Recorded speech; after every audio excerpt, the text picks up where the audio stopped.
Welcome to another installment of This Is Not Normal on the Political Drain podcast with Drill Sergeant Doug, aka Admin Doug, a U.S. Army veteran, teacher, musician, and family man from Jamaica, now fights for justice and democracy through commentary and humor.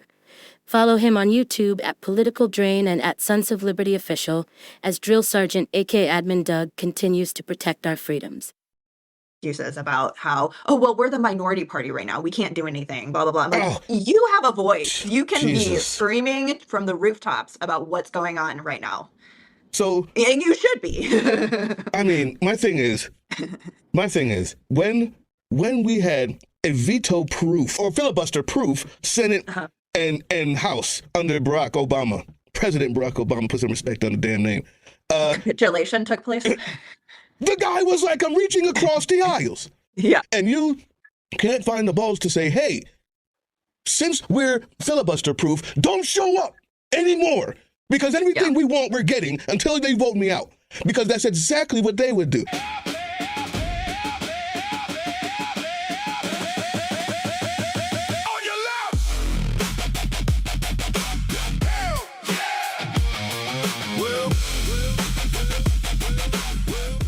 What's up, YouTube? And welcome once again to On Your Left with Drill Sergeant Doug. And yes, that's me, Drill Sergeant Doug. And this is a political roundtable, the kind that doesn't suck. That's the point. We don't have people on here who are just here to spout partisan talking points and go rah-rah for the team. We don't have people on here who don't know what they're talking about. And we also don't just argue for the sake of argument. The point of a show like this, of a roundtable, is to get somewhere in the end. The point of a show like this is to actually educate the watcher and the listener. Can you believe it? It's not just entertainment. You can tell that to CNN and the rest of them. This is how it should be done. That's the point. The roundtable that doesn't suck. And today, not only do we have our insiders from Washington, we have a political strategist who actually understands the workings of these campaigns. We, of course, have our courage candidates because that's the point. Anybody who we have on here is somebody who we think at least should have a chance for you to hear, to vote for. But we also have somebody running for a gubernatorial race in Oregon. Let me introduce you to our panel. Running for governor in Oregon, we have Brittany Jones. Brittany Jones is here running for governor, for the governorship or the gubernatorial race there as a courage candidate in Oregon. We have as a singer, songwriter, entertainer, comedian, all around amazing, amazing person. Chelsea Godds is here. If you don't know who she is, you're in for a treat. Also an activist, not just a comedian, not just an entertainer. We also have with us, running for Georgia's 12th district, and the first time that we've had a repeat person on here, Bri Woodson, candidate. And we have someone who is a strategist, a political strategist extraordinaire, a political strategist, someone who knows the inner workings of how these campaigns work, Olivia Logan, Logan Strategic Solutions. So I will let everybody introduce themselves in a second, but I want to let everybody know that the topics for the day is fighting fascism and very closely connected to that, rebuilding the Democratic Party. So we're not tackling anything really hard today. Just, all right, I'm going to try my hardest to be quiet and let the experts speak, because this is one of those topics that I think to come at it from a place of just how it feels or reactionary is obtuse and doesn't help anybody. This one needs to be done by the candidates. This one needs to be done by the strategists and by the activists on the ground, and that's who we have here today. I will start with Brittany Jones. Give us a little introduction of yourself. Then I'm going to go around the room. How are you, my friend? I'm pretty good. My name is Brittany Jones. I'm running for governor of Oregon, and I'm actively working on moving the Democratic Party actually left of center. And I've been challenging leadership within the party pretty much since I started running last summer, and just working to make it actually work for the people again instead of corporations and the establishment. That sounds outstanding. Chelsea Godds, if you need any introduction, introduce yourself. My name is Chelsea Gods, and I'm a comedian, social media content creator, political activist, and America's Antifa sweetheart. You may have heard her hit song, Christy Nome is a bird-legged hoe. But now that Christy Nome... You know who else heard that song? Christy Nome did. Yeah. But now that she's gone, we need a new anthem. I love laughing at her so much. It's awesome. Deport Melania. And... Oh yeah. I don't have my Deport Melania hat That's on the new today anthem. because that's the one. This Deport is my... Melania. Okay, got you. I love it. So, Olivia Logan, introduce yourself, please. Hi, yeah. My name's Olivia Logan. I run a boutique consulting firm out of DC called Logan Strategic Solutions. And I have been doing this for 15 years now. I'm originally from Arkansas. I saw a need to support new candidates with new ideas. The party's been stale for a while now, but we're now starting to get new voices. I'm super excited about that.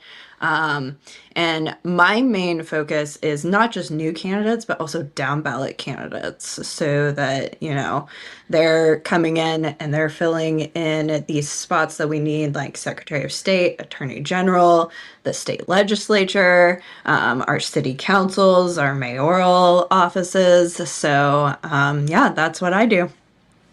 Outstanding. And I got a lot to say on that in just a minute. Bri Woodson, the return. We're good friends now. We are. Give your introduction. We are. Hi, everyone. Bri Woodson, also known as the Controversial Blonde. I'm a content creator as well as congressional candidate for Georgia's 12th. I'm the youngest Black woman in Georgia history to run for a congressional seat. I'm also an organizer and activist. I'm the Georgia lead for FAFO, which is Fight Against Fascism organization. What else? My titles are a bit much sometimes.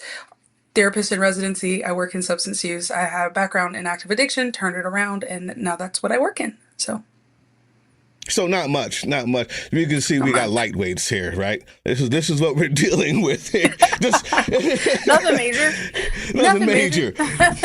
All right. So I'm going to start it off because I have a feeling this has a chance to go long. I want it to be important. Before we get to how to change the Democratic Party, where it needs to go, we're going to all agree that it needs to change. And we're not going to start from, do you think the Democratic Party should be more this or that? We all know, if you're here and you're watching, you know it needs changing.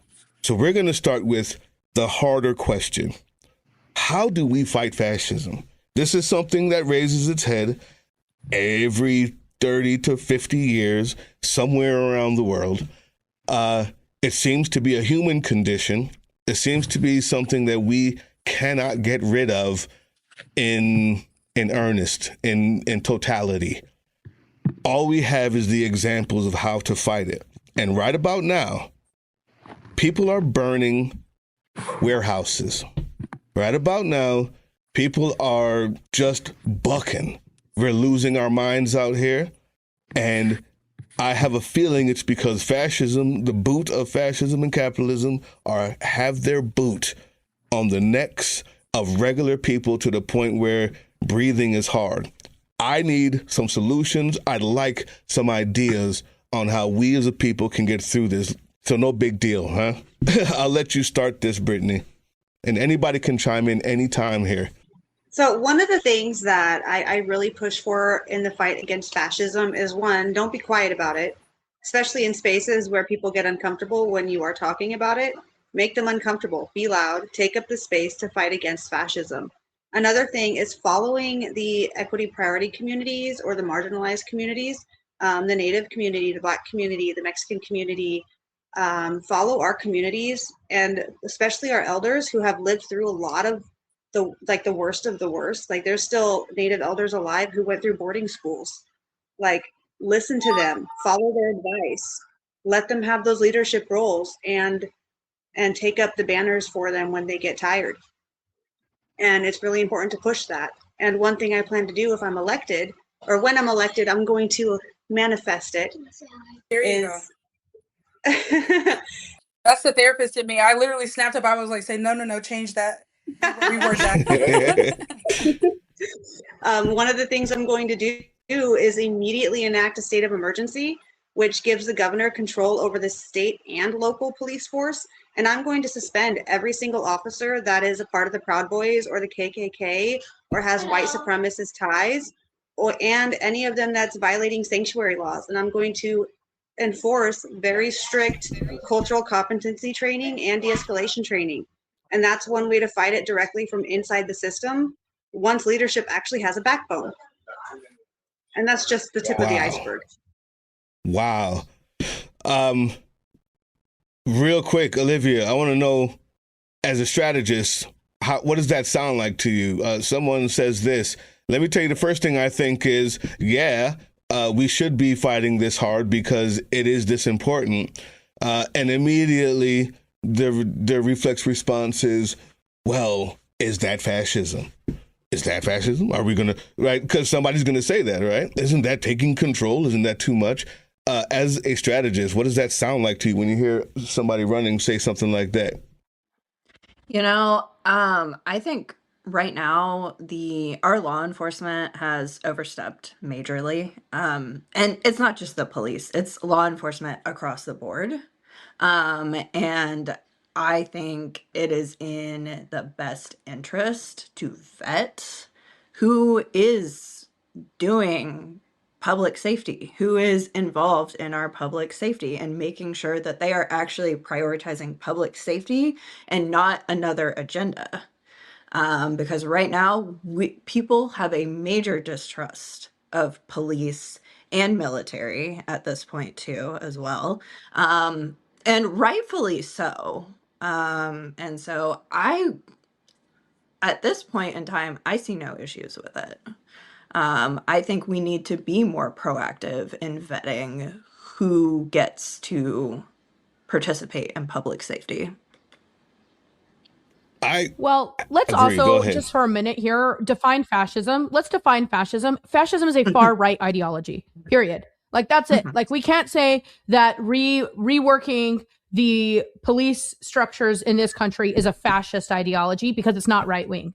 Right? It's not fascism to fix a broken system. And it never meets the definition of fascism, whatever anybody on the left is doing, because fascism, by definition, is a far right ideology. Anytime a MAGA tries to throw back in my face that I'm a fascist, first off, I don't believe in dictatorships, whether it's a communist dictatorship or if it's a fascist dictatorship. I'm against dictatorships wholeheartedly. And I think everyone here on this panel is against dictatorships. Like, we are not talking about being a dictator when we're talking about fixing the problems in the police system. Right? Like, the problems in the police system are endemic. They are literally everywhere. It's insane. It is insane, the police brutality that we have normalized in this country. I want to go back to what Brittany said about being loud in our defiance about fighting fascism. One of the things that I like to say is the way we got into this was through silent compliance. We got into the mess that we're in because we just complied, because we preferred normalcy, because we preferred our life to feel standard, because we didn't want to feel uncomfortable. We didn't want to feel uncomfortable. And the way that we get out of fascism is through loud defiance. We got here through silent compliance, and we will get out of it through loud defiance. I encourage people as a whole to continually be talking about how things are not normal. We are in an abusive relationship with our government, right? Our government is run by a bunch of narcissists. We see the abusive relationship happening to us. And one of the weirdest things about being in an abusive relationship is when it's happening to you is that you will disassociate from it, and you'll just be like, oh, this is fine. Everything is fine. That's why everyone has seen that meme where there's that dog sitting and there's like flames on fire. I am fine. This is fine. That's us in an abusive relationship with our government. The way that we get out of this abusive relationship with our government. It's a functional freeze. Yeah, functional freeze. That's great. Yep.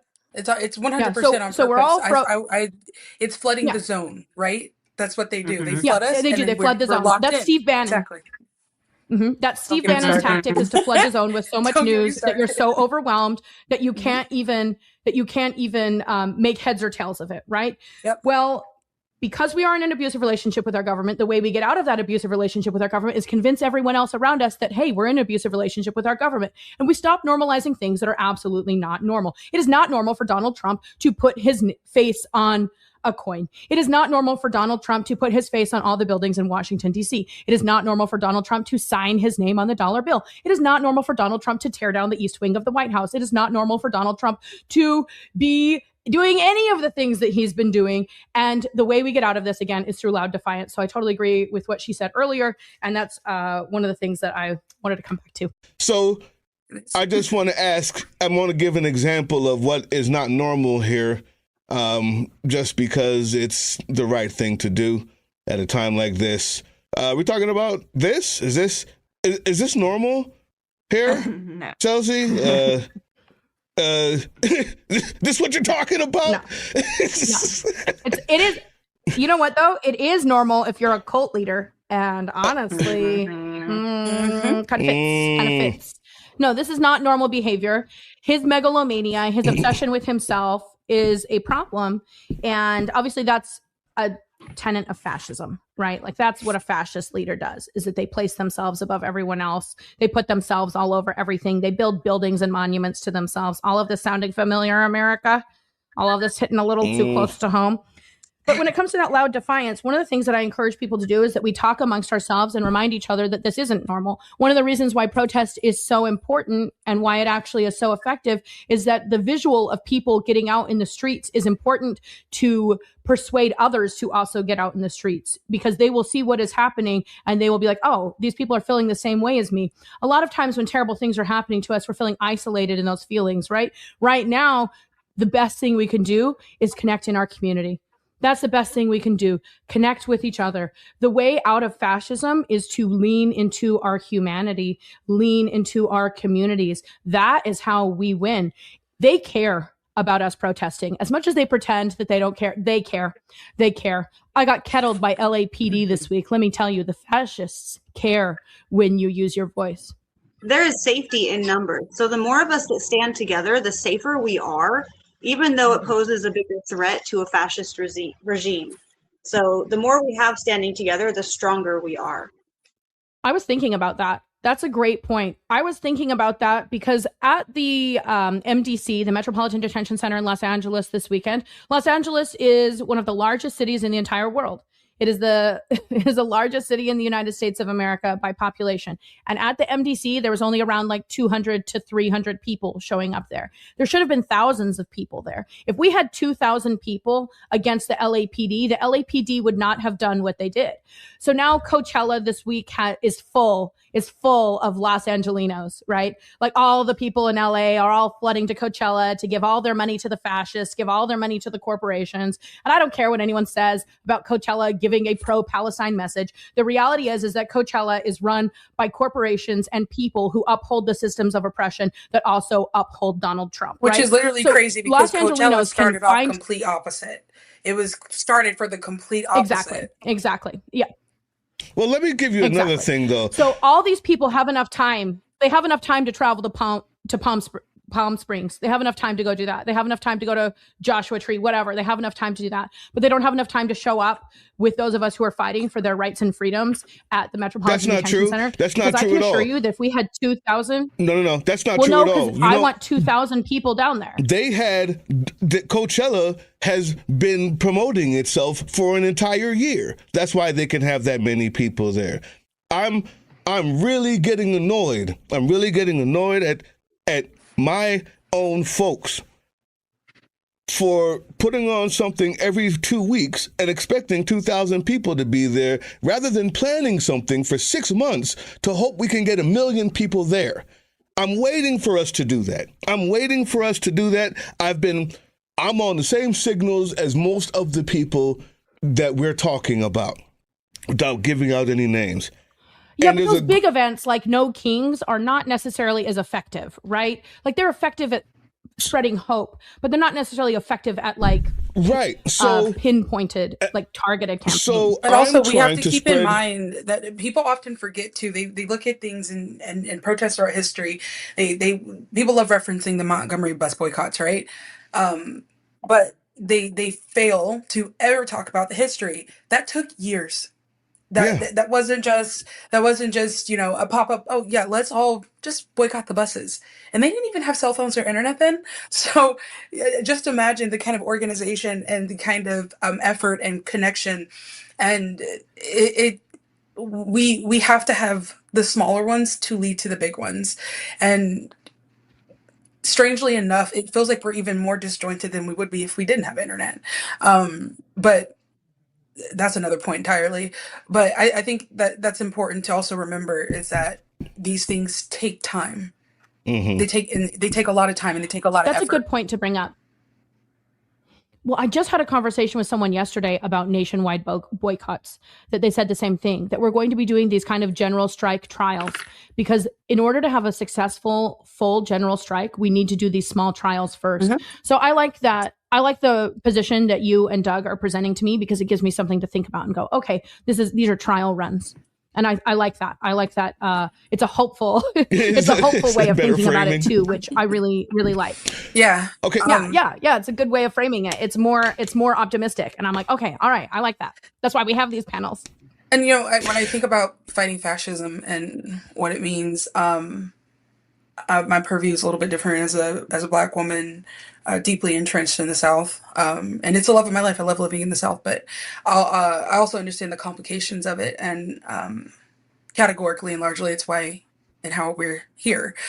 This is the Confederacy that we never punished and held accountable correctly. This is white supremacy. And we have to be loud about white supremacy. White supremacy. I'm writing a book called You Can't Decolonize What You Don't Recognize: How to Spot Supremacy in Politics, Education, and Society. So when I think of supremacy, I think of an umbrella, and all the isms and issues fall under it, right? So you have, boom, white supremacy, narcissism, fascism. Those isms don't get here without that, right? And so I think we need to have more bold conversations about exactly what those lines are. There is a huge uncomfortability around the conversation of white supremacy, of the ideology in and of itself. But, if we're being honest and truly tired of the systems, that is how we talk about it. We have to bring it up. We didn't get here without it. I often think back to the works of Theodore Adorno. I'm a clinician first, right? So my brain, it goes to the clinical aspects of things. And I was doing research on not necessarily the how, but why. Why do certain people lean into fascism? Why do they fall into this so quickly? Theodore Adorno was, he was born in 1903 in Frankfurt. He was a German Jewish philosopher, and he actually researched and studied on the people themselves and why they fall into fascism, because he lived in it, he survived it in Germany, right? And so what he surmised is that it's people who are obsessed with authoritarianism, who grew up in authoritarian households, who need a larger figure in front of them, something to follow. And so his warnings about fascism are still spot on. So it relies on dehumanization, fear-based politics, anti-intellectualism, conformity over critical thought, cult of personality. All of those things are exactly what you see line by line with MAGA. Especially the fear-based politics part is something that I talk about a lot.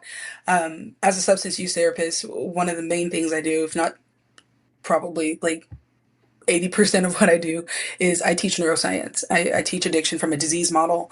And so when I'm talking about the brain and how it functions, obviously we go over the amygdala. That is your fear-based responses, right? That's where all the fearness and the scary things come out. And that's what your brain pumps out to tell you that, oh my goodness, we're worried, we're scared. It has been scientifically proven that right-leaning people, conservatives, have a larger and overactive amygdala because they consume so much fear-based policy, and that is by design. An uneducated populace is a controlled populace, and uneducated people are very, very easy to keep in fear, right? If you just look at the policies and how they're even talked about and how they're presented. They're always to stop something from happening, to stop a group of people from doing XYZ. It's not to gain. It's not outlined in hope. It's not outlined in good faith. It's literally outlined, how can we stop this from happening? Because if this doesn't happen, XYZ happens, I end up being hurt.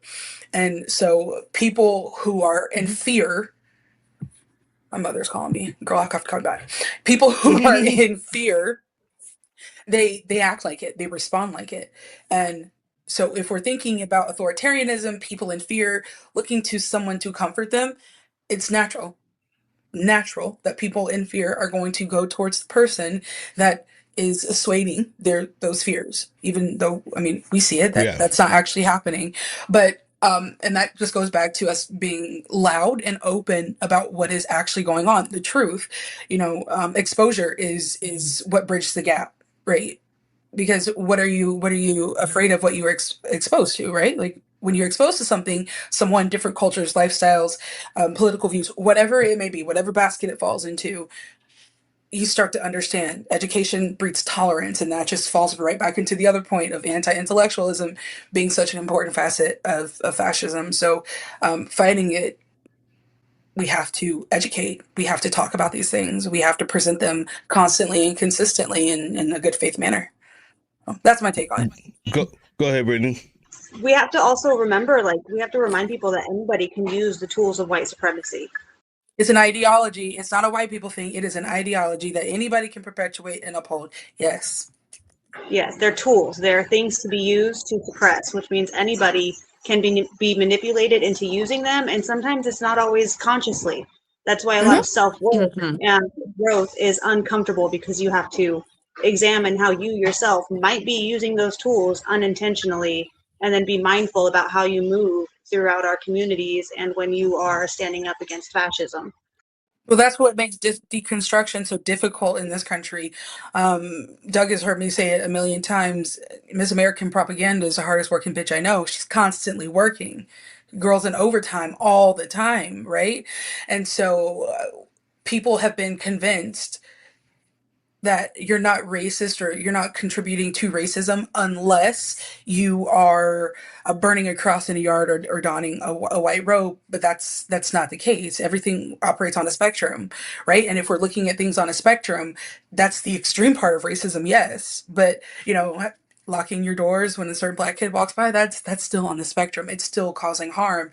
And complacency, just like we were talking about, is just as problematic. It's just as effective as being outright loud about it, but it still falls on that spectrum. But American propaganda has convinced people that, you're fine. Unless you're using the N-word and burning crosses in yards, you're fine, which is not the case at all. We mentioned education for a split second, and I'm on the side of thinking that education, in more than just, the fascist per se, more than just this idea or topic, is so much more important and is such a long-term strategy to stopping fascism. Because, like you said, the amygdala, right? I'm in a place where the first commercial I saw for a Republican was 3 trucks riding down some dirt road talking about getting rid of the illegals. And we ain't got no gas. The schools suck. The kids can't read. Nobody can pay rent. People are losing their home. And the first thing for 30 seconds is a guy's riding down the street, a dirt road, talking about illegals, and we're not near any of those roads that lead to where illegals are, if you're going to call them that, right? But that kind of messaging, that kind of thing that they know they can get to, because they'll never ever have to talk about a policy, anything. They'll never have to talk about anything at all. Who's making the money, how they're, the tax policy, what they're doing, the cronyism. They'll never have to talk about it, because they just assume that people listening and watching are stupid, because they've spent years making them that way. Am I wrong? No, not at all. Not at all. This is what it is. It's anti-intellectualism.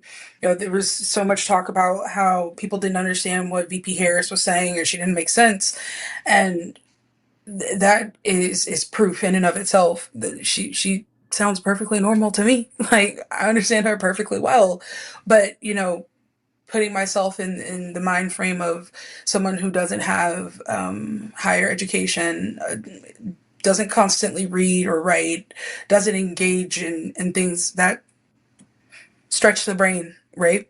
My dogs. Well, and it's not just anti-intellectualism, right?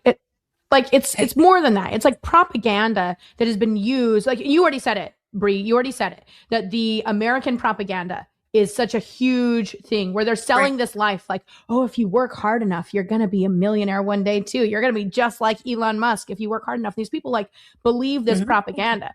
It almost boggles the mind when I have these conversations with the MAGA where I'm talking about failed policies in the United States, for instance, healthcare. I think every person can agree that healthcare is not working for anybody. There is nobody that healthcare is working for. Most people have like $18,000 deductibles, $25,000 deductibles. They're paying $400 a month out of their paycheck for healthcare that doesn't even cover them when they go to the hospital. And yet you'll have a conversation with like a MAGA and I'd be like, well, we should have nationwide healthcare. And they're like, nothing's free in this world. Nothing's free in this world except bombs, right? The only thing free in this country is bombs for brown children in the Middle East. But as soon as you're like, it's like there's actually a lot of things in the world that's free. There's a lot of things in the world that's free. But they've been so convinced. They've been so convinced by the propaganda sold by billionaires that they literally put on their own shackles so willingly. And they're like, oh no, I love my $18,000 deductible healthcare. I love that I can't call the ambulance when I need it. Right? Like they're so convinced by the propaganda. It dumbs people down where they can just consume that propaganda and don't question it, right? Like that's why Trump is so popular, because he speaks so simply and plainly. He like in military acronym KISS, keep it simple, stupid. He literally speaks in the dumbest terms.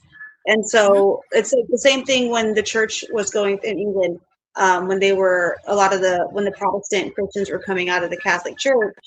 And they didn't speak Latin, so the Pope had all the power because he controlled the Bible and what it was said. And when they started translating it into common English, a lot of people started taking a stand against the church. It's the same thing here. We have the legalese, the policy speak, the politicians that speak in these high words that are from the high degrees and the high colleges. So when you have somebody that steps out and dumbs it down, not calling people dumb, but the uneducated, they understand that. They don't have, it's their vernacular, so they speak and understand. And when you can connect with them on that level, like Trump said, the uneducated are. Well, this brings us to the next point that we'll be talking about, right? Yeah. That brings us to the next point we'll be talking about, like Democrats. Yeah, that's coming. That's coming right now, actually. But just in a second, Olivia, what were you going to say? Well, yeah, I have family that currently live in the South. I'm originally from there, but they're scattered all over. I've got some family in Louisiana. I've got some family in North Carolina and still in Arkansas. And they think that Trump has made their lives easier because they keep watching the propaganda. And I went and I visited them at some point in the last couple months, and I have a relative that cannot afford to heat her home. So they only turn the heat on at night because it would be unbearably cold. They can't dry their clothes. So they have gone out to buy clotheslines. And so now they've got crunchy towels, but they think that we're in a society that is heading for improvement. And they can't even see it in front of their face, even though they have cold houses and crunchy towels. It's wild. One of the things that I still do as a content creator, I debate MAGA on live panels all the time, and the amount of people that now they outright say it. I voted for him because he looks like me. I voted for him because he's familiar. I voted for him because X. I talk to white nationalists literally all the time. I'm curious about them, and that it's so common. And there's a book about it too. It's called "Dying of Whiteness." A professor actually wrote an entire book about how historically in the United States, white people as a group have made political decisions, social decisions, cultural decisions that have negatively impacted their health to the point of death in order to uphold this illusion of whiteness, right? It's wild, and it's literally what we're seeing right now. So here's the deal. Number one, identifying this problem, where it starts, what perpetuates it, super important.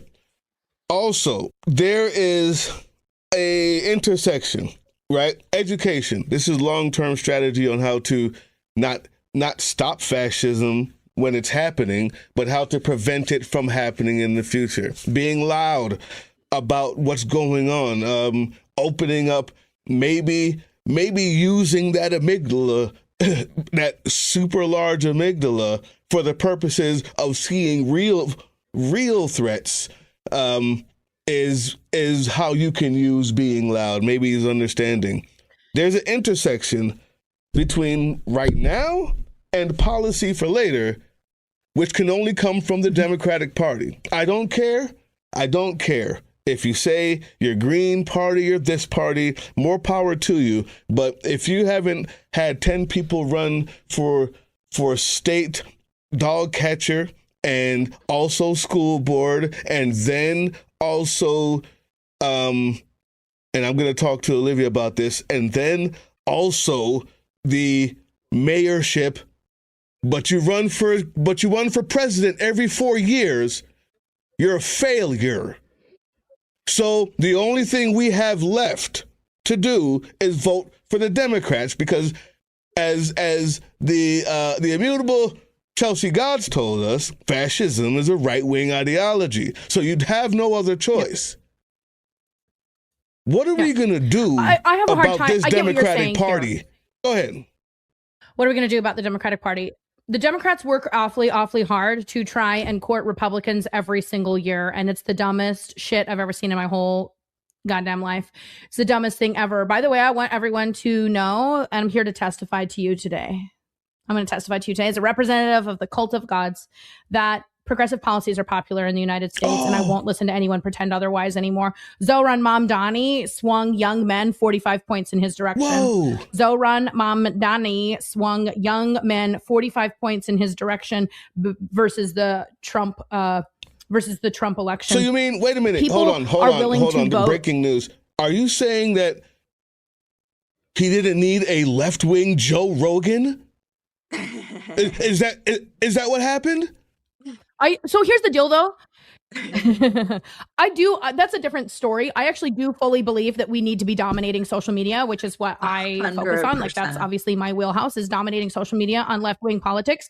There needs to be left-wing people who people want to be like. It makes me feel good when young women come up to me and go, hey, Chelsea, I want to dress like you. I want to look like you. You blending fashion and activism is an important thing for me. Well, people in the right wing have been focusing on that for the last more than a decade. In fact, one of Elon Musk's baby mamas, Ashley St. Clair, a former MAGA influencer and still an Elon Musk baby mama, has been coming out talking about the political structures that Republicans use to get to the point where they are. And Democrats are not doing this. I would like to go on record and say, I am absolutely one of the reasons why Kristi Noem got fired. I want you to know, I absolutely take some amount of credit for Kristi Noem getting fired, for having written Kristi Noem as a bird-legged hoe. And I had political strategists call me and be like, hey, Chelsea, I know you did this. How many people in the Democratic Party have reached out to me? None. Because the DNC is so off base. They are so out in left field, not paying attention to anything that's going on. Are they paying content creators the way that right-wing people are paying content creators? They're not. Not even at all. Not even at all. No, they're not working with us. They're not reaching out to us. They're not using us as a tool. They're doing absolutely nothing to win the hearts and minds of America. Absolutely nothing. Absolutely not nothing. If we don't win the social media game, we will continue to lose. Yep, every single time. And I have such negative pushback, also critical silence from the Georgia Democratic Party, which is absolutely insane, because collectively, people know my name a lot more than they know the actual incumbent. Across TikTok and Instagram, I have a platform of like 200,000 people. Like, hello, I'm a content creator, and literally what I do is break down history, supremacy, and politics between 1 and 3 minutes. I literally never go over 3 minutes, ever. Usually I try not to go over 2. I am really, really good at snagging people really quickly and effectively with social media, but because I don't look the part, fit the bill. I'm not taking out my nose ring. I got giant arm tattoos. I don't fit the bill. I didn't ask for permission. I kicked down the door. There You got a is this nose kind ring? of I never noticed. I'm just playing. Just playing. yeah. I'm It's just been here. playing. I'm just playing. I'm just Yeah, playing. maybe I should pierce the other side and really just shake it up for everybody. But yeah, it's so frustrating that my platform could be used in such a much more powerful way than it currently is being. Like, obviously, I'm doing a lot on my own, but the fact that Right, out of all the right, candidates, I'm the only one with this right. kind of platform and it's not being effectively used, and it's not anything that I'm doing. It's mind blowing. What I did say, and you didn't hear it, Olivia, I'd love to get your idea on this. Not to poo-poo on somebody's party, on anybody's third party, but if you're not running for a school board and you're not running for mayorship and dog catcher and police chief or even governor or anything else before you come out and show up every 4 years to run for president, you're failing. And you're an ineffective candidate for sure. So for me, I think that if your goal is to reshape a party or the left, you only have one choice until those people do those other things. You only have one choice, and that's the Democratic Party.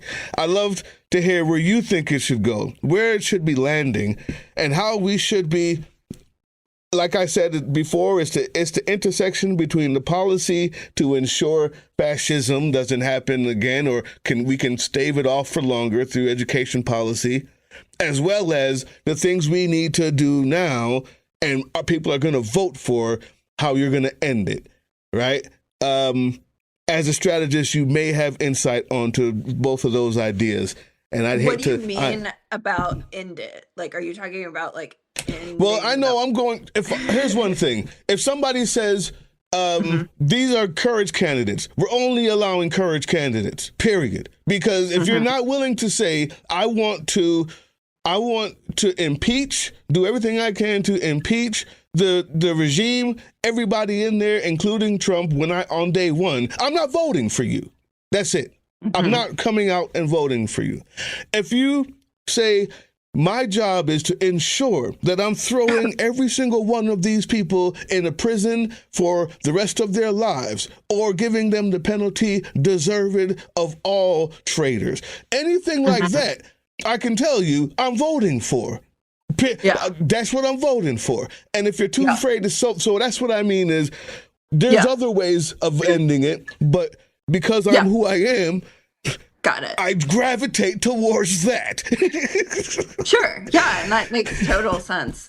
I know my biggest focus right now is building infrastructure because there is none. The Democratic Party's absent in every capacity. Let's be honest. They are just gone. At every single Democratic meeting I've been to, they always say, the right has such a strong message. We need to get one. We need to get one. And then there's no work towards getting one. There's no intercommunication between the counties. There's no intercommunication between the cities or between the state and the counties. They send one representative, one delegate. They don't even know who the PCPs are half the time. And I get in there and cause a ruckus because I would prefer to run as part of no party. I don't like the party system. But at the state level, I'm choosing to run as a Democrat because I see that's where I can make the most good. And when I'm at the rallies, when I'm at the protests, when I'm talking to the people on the streets, they're like, we want somebody with a backbone. And I tell this every time I'm in a party meeting. And they're like, how do we get younger voters? How do we get younger voters? I was like, stand for something and authenticity. Like, every time we're on the streets and they're asking where you are, stand for something. Be there. That's how you get them. You grow a backbone, you be there, and you take a stand. That's what they want to see. Well, and authenticity is going to be the ticket going forward in anything that you do, because people are tired. I mean, I think one reason why in 2024 the Democratic Party avoided podcasts is because anytime an establishment figure gets on a podcast, all of a sudden it turns into like policy time and people check out. People don't want to hear about policy. People want to hear about how you're going to impact their life on a day-to-day basis. And they want to know that you're paying attention to what's going on. And they have not been paying attention to what's going on. I mean, it was evidently clear in January when this administration took over of last year that they were not prepared. And then they kept on making excuses about how, oh, well, we're the minority party right now. We can't do anything, blah, blah, blah. I'm like, Oh, you have a voice. You can be Jesus. screaming from the rooftops about what's going on right now. So, And you should be. I mean, my thing is, when we had a veto proof or filibuster proof Senate and House under Barack Obama, President Barack Obama, put some respect on the damn name. Capitulation took place. The guy was like, I'm reaching across the aisles. Yeah. What aisle? They put in a standing filibuster so no one even has to talk anymore or use the bathroom. Nothing anymore. Because they wanted to stop you from getting anything done that could help people. They've been doing it for 50 years. Every single move they make is to destroy the lives of the people who vote for them, under the guise of their being on top because of their religion or their color. And you can't find the balls to say, hey, since we're filibuster proof, don't show up anymore. Because everything we want, we're getting until they vote me out. Because that's exactly what they would do. That's exactly what they did. That's how 100%. they got. So that's why this is the we're problem where with we're at. Democrats. This is the problem with Democrats. It's because This is the problem with Democrats is they paid. try and play within the set of rules. No, it's because And they're the getting rules paid that by the don't same apply people. No, you're right. anymore. They're getting paid by the same people. Go ahead. Yeah, and they're getting paid by the same people. And I want to say this. We talked about things that the Democrats need to do, and in order for us to like want to vote for them again. Number one, no more APAC money. No one wants to see Democrats who are getting APAC money. No one wants to see that anymore. No one wants to see it. There are no youth voters. There are no youth voters who want to see any candidates who are getting money from APAC. And also, if they can't say things like abolish ICE, they shouldn't even be on the ticket anymore. Because you know what? The Democrats are worse than the Republicans. You know why the Democrats are worse than the Republicans? Because they pretend to be on our side. And then when push comes to shove, then they're voting with the Republicans. In my own congressional district, my representative is Juan Vargas. Fuck you, Juan Vargas. Publicly. Forever. Juan Vargas takes APAC money. Juan Vargas has taken $252,000 from APAC. And then don't be surprised when my Democratic representative, Juan Vargas, votes with Republicans to fund the war in Iran.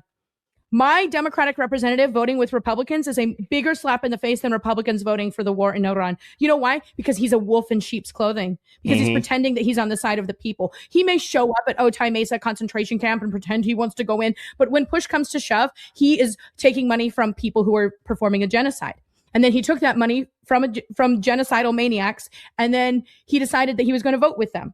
Well, that doesn't seem to fit my belief system at all. And I don't think it fits anyone's belief system who finds himself on the left wing in the United States anymore. So we got to get APAC out of our politics. We need to take that very seriously. And we need to stop trusting Democratic establishment, because honestly, where are you, Democratic establishment? I'm out on the mofo streets all the time, and I never see any politicians out there. I'm out on the streets all the time, and I never hear from any of these politicians. They aren't reaching out to me. I'm surprisingly influential in the United States. I keep creating left-wing memes that take off, get hundreds and hundreds of millions of views.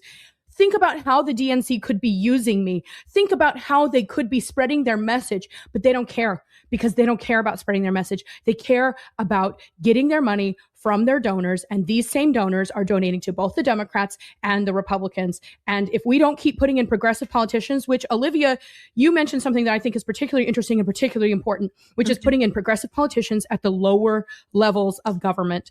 Because one way that MAGA took over is they started taking over school boards, right? Yep. And you know that as a 100%. political strategist, you know that the way MAGA took over the United States was by doing small seats that nobody was contesting. And we're not doing that on the DNC side, because the DNC doesn't care about organizing, because they don't really care about the people.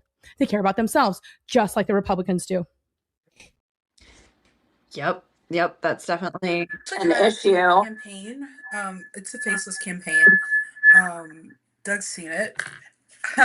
And it is literally empty stadium chairs, spotlight, big bold letters, where is Congress, my QR code, and my website at the bottom. That's it. That's the only thing on them.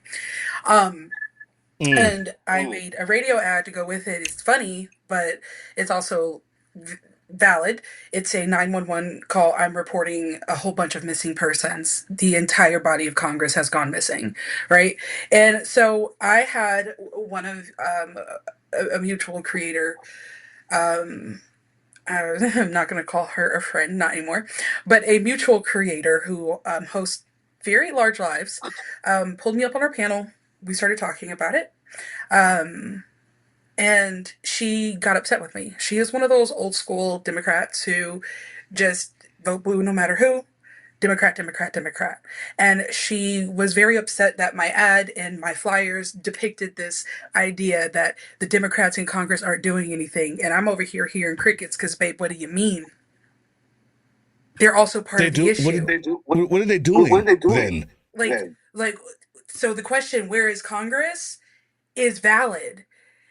That is not that crazy outlet thing, but I got crucified in a live with like 500 people, 600 people. Oh, wow.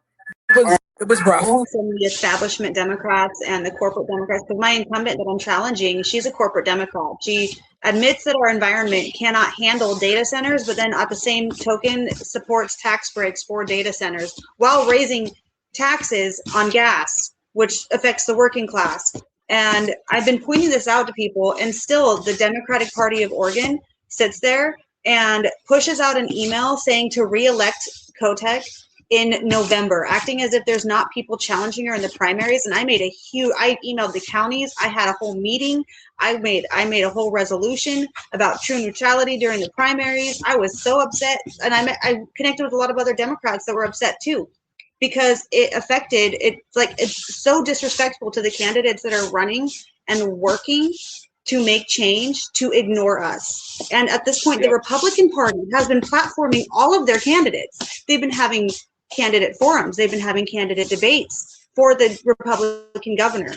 The Democratic Party hasn't done any of that. Hasn't been doing any of that to even show that she's being challenged. And it's such an establishment system that I've been very loudly calling out here. And I've been making a lot of progress getting allies against it, because people are so fed up against the system. Where I'm at, I'm having, like I said, very, very similar issues. You know, it's nothing for me to see local figures that are very active in the community will make posts about, the Democratic challengers. I'm left out of every single one. And I'm bold. I'm like, hi, hello. I comment like, hi, my name's Bri Woodson, clearly on the ballot. Hi, how you doing? What's up? But the way it's done on purpose over and over is just like, on one side of the mouth, they talk about wanting change, right? And on the other side, change is here and looks very different than everything else we've seen. But there's also an issue there too, right? Like, my incumbent is interesting. He is, not going to be, loud and brazen like a Brian Mast, right? But Rick Allen has held his seat for a decade. He is the chairman of the Prayer Caucus. There's a prayer caucus of Congress. You can literally go to his website and go to the Prayer Caucus site and submit a prayer request to him. Jesus Christ. Literally. Yeah. He's a full-blown MAGA Republican. He actually started a contracting construction business in his early 20s. When he got into politics, he didn't sell it. He just transferred ownership to his wife. His son runs it. They have several locations. Here recently, there was a $21 million hangar deal at the Augusta airport, which is the largest county in the district. There is so much deeply wrong that the Democratic Party here could be capitalizing on, and I am not afraid to say the things, but because I don't fit into their rules, right? It's like, no, not quite this one. Okay, what? You know what? And here's the deal. It's not just you. No, it's everywhere. Go ahead, you guys. Go. The DNC is a problem, and the other thing about the DNC when it comes to the primaries is we realize that with Kamala Harris, the DNC decided to stop caring about primaries. They don't care about primaries. They're going to tell you who they're voting for. Or they're going to tell you who to vote for, which is the antithesis of being a Democrat, which is the antithesis of being a person on the left, right? Like on the left, we're supposed. Yeah, we learned that with Bernie Sanders, and I swear to God, I will die on this hill that Bernie Sanders absolutely won. I will never. I'm an election denier when it comes to Bernie Sanders. We also I will swear. What was that, Olivia? We also learned this in 2008 as well, because the establishment wanted Hillary the first time, and it was the first time. Yeah, well, and that was my first election that I ever voted in. And that is the only real primary that I feel like I have ever had. Because I voted, even as someone living in Arkansas where I was expected to be loyal to the Clintons, I voted for Barack Obama. Yeah. And like he didn't win. They said Arkansas. We're never letting that happen again. Yeah, and I feel like ever since 2008. That's exactly right, though.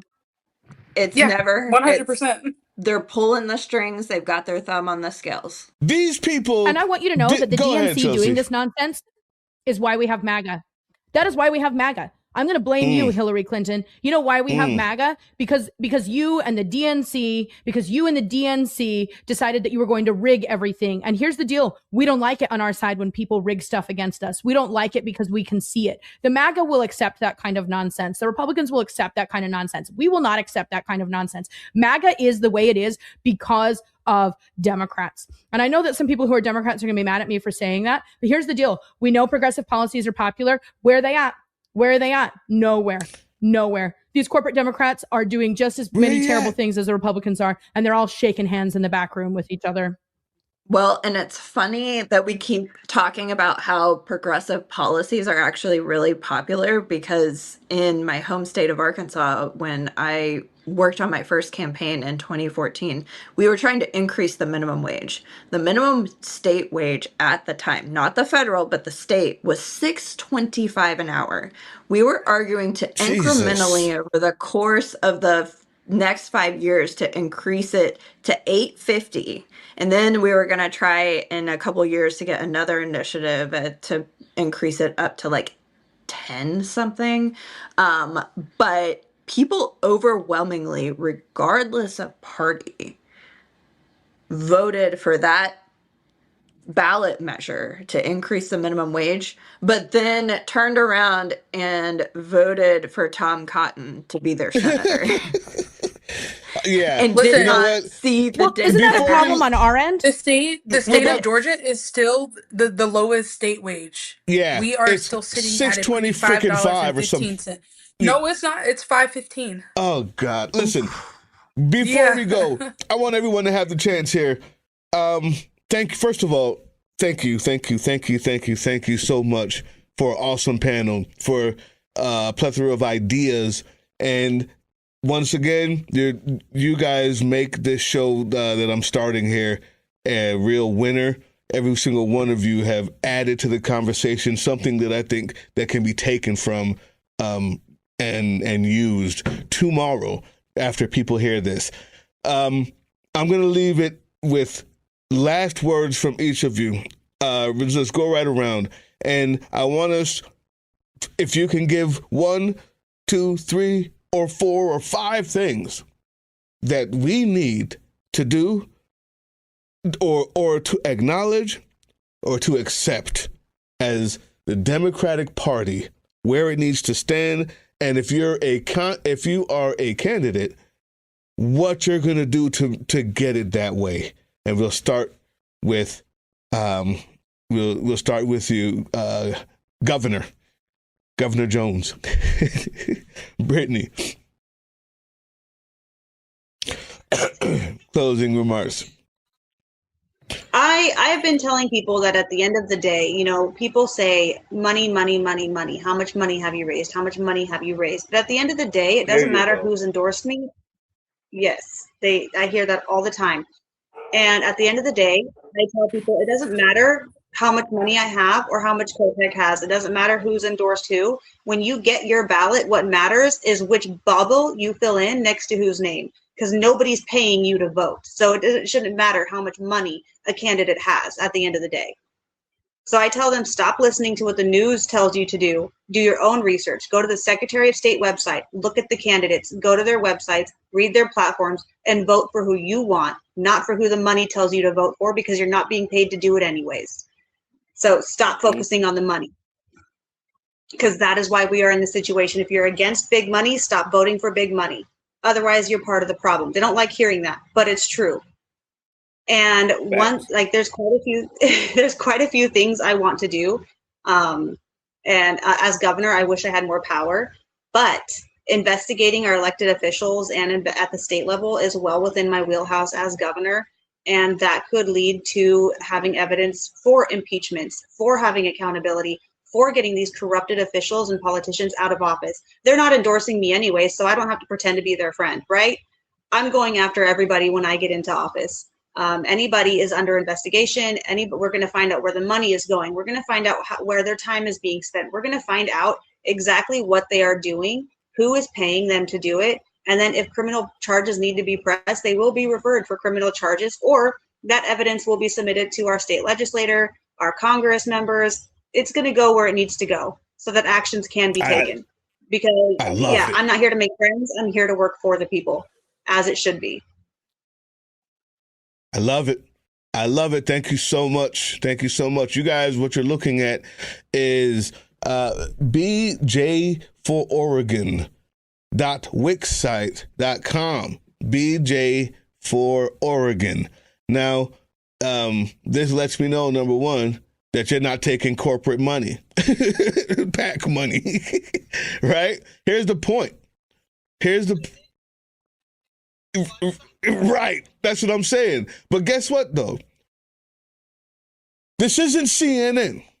And it's so easy for me to just raise my voice when I get passionate. Guys, and this for many people are maybe tuning in to a show with me on it for. But I'm going to try to say this easily. This is not CNN. I don't get paid by giant advertisers that come in to sell UP bags and liver capsules, millions of dollars. That's why the people on those shows look at a site like this and would say, well, she's not ready, or how much money does she have? Because they don't care about what you're voting for. They care about how much they're going to make in advertisement when they show this. If you don't want that, I'll see you here. That's the point. That's the point. If you don't want that, I'll see you here. Don't let them confuse you on what the hell it is you're voting for out here. It's not that. It's not how many tricks you have on your .com.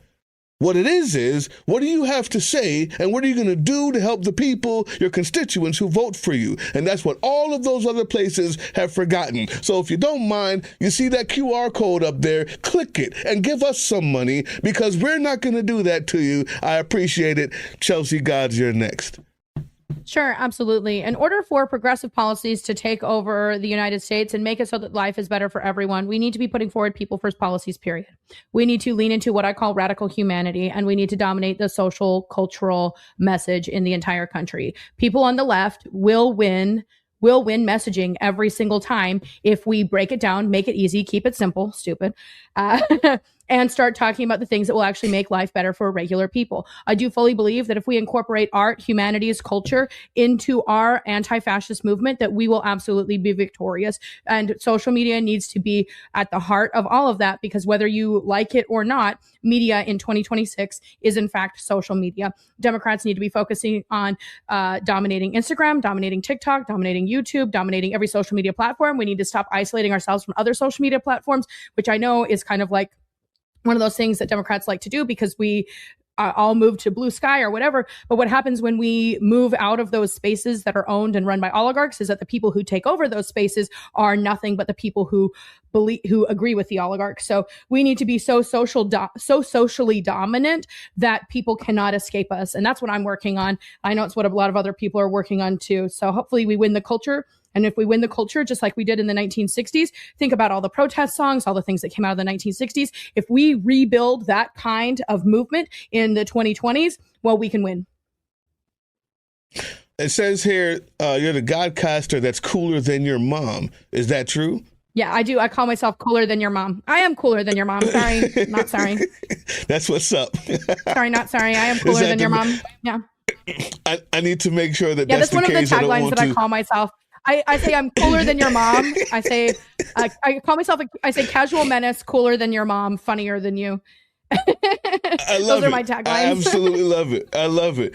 Olivia, although Chelsea Gods is cooler than your mom, I will give you a space to speak.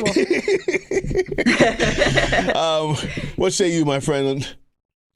Yeah. I mean, what I'm doing to focus on redefining the Democratic Party and fighting fascism is ensuring that we get new voices in the party system every day. I am focusing on training new staff, new candidates, and making sure that not only while training them, making sure they actually win and get in these positions so they can influence these policies. Because it's one thing to sit here and talk about the policies, but you actually have to get in a seat. I don't care what seat you're in, but you got to get in it and you got to start influencing those policies and having these conversations that meet people where they are. Outstanding. And what we're looking at here, people, is Logan, what do you call that? Dash, not slash, dash, Logan-strategies.com. And we even have candidates on here. And we're going to be, the whole point of this show is to be a roundtable with courage candidates on it. And there may be candidates that could use some of Logan's strategy solutions. And she will be back as well. So, the whole point is, if we say that we're going to create the infrastructure, why not start with us, with me, with Jesse Dollimore? Why not start with Sons of Liberty? This is the beginning, which it should have been way closer to the end by 2020. God daggone 6. But this is the beginning of that infrastructure, where we're talking, who we're talking to, what news we're believing in. And it means a lot to have you on here, Olivia. I appreciate it very much. Yeah, thanks for having me. What say you, Bri Woodson? You're going to get tired of this because I'm going to keep on inviting you as long as you'll come. No, you're fine. I always have lots to say, but I'll keep it simple and succinct. One thing that I'd like to encourage people listening and everyone here that are fighting the good fight, rest. Rest is radical resistance in a system that capitalizes off of our exhaustion, as is joy. Joy is also radical resistance. So find your joy, take your rest, live to fight another day. And beyond that, if you are looking for content around deconstruction, white supremacy, political history in the United States, you can find me on TikTok and Instagram under The Controversial Blonde, and Facebook as well, even though I don't post on Facebook consistently. I am there. And if you are looking for my congressional pages, you can find me on TikTok and Instagram under Bri Woodson for Congress, as well as the Facebook. So what are we going to do? How are you going to move the left? How are you going to move this Democratic Party into a chokehold so that it submits to the people rather than it's into a chokehold? Rather into a chokehold so that it submits to the people rather than the companies. That's what I want to hear. What you got? You got 5 seconds. Oh, okay. I'm just playing. I wasn't listening to you anyway, so it's okay. I see. You know how I am. When it comes to that, being authentic in messaging, I will always continue to be that, calling out the things that I see as I see them, encouraging the people who take in my content, who follow me, to do the next best thing always, which is deconstruct it and help the people around you. We have to build up the voices that are truly tired and want progressive change to the point that we cannot be ignored, right? Push out the ones that are willing to sit in silence and capitulation. And as so many of us have already said, the best way to do that is keep being loud. So that's always going to be my intention. No matter how this congressional race turns out, I will always be an activist. I'll always be pushing for better change, pushing for more, because we deserve more and it's achievable. Now, you told me in the beginning of the show that you already are one. That's what you told. That when you are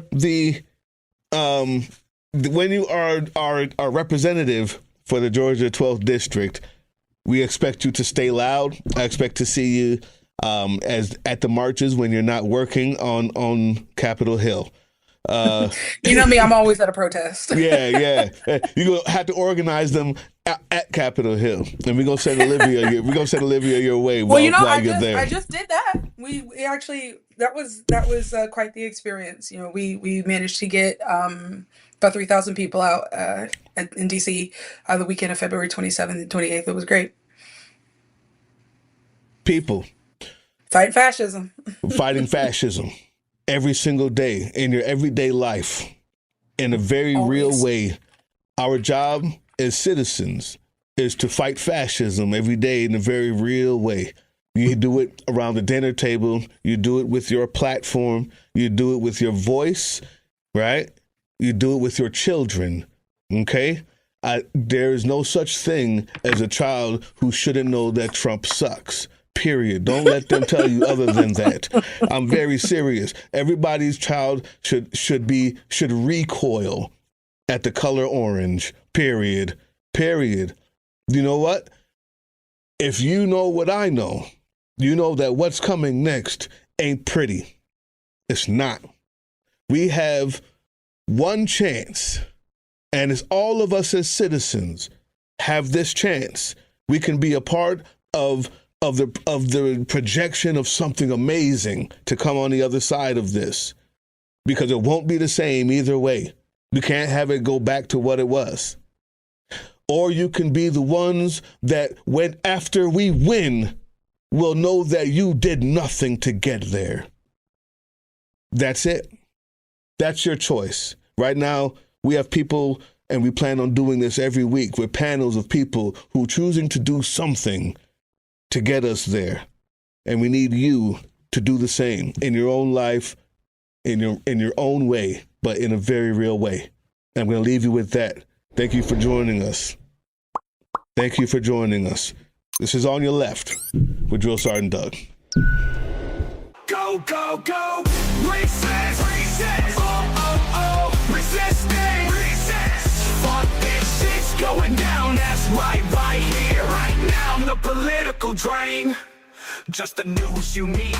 Nothing driven by greed. No sipping Kool-Aid. Sims cooking on that knee. So then we got it again. That was the Political Drain podcast, which can be heard on www.groovechillradio.com/political-drain and can be viewed on the Political Drain YouTube channel anytime. Once again, thank you for listening to Groove Chill as we resist fascism in any form, pursue democracy, peace, and love.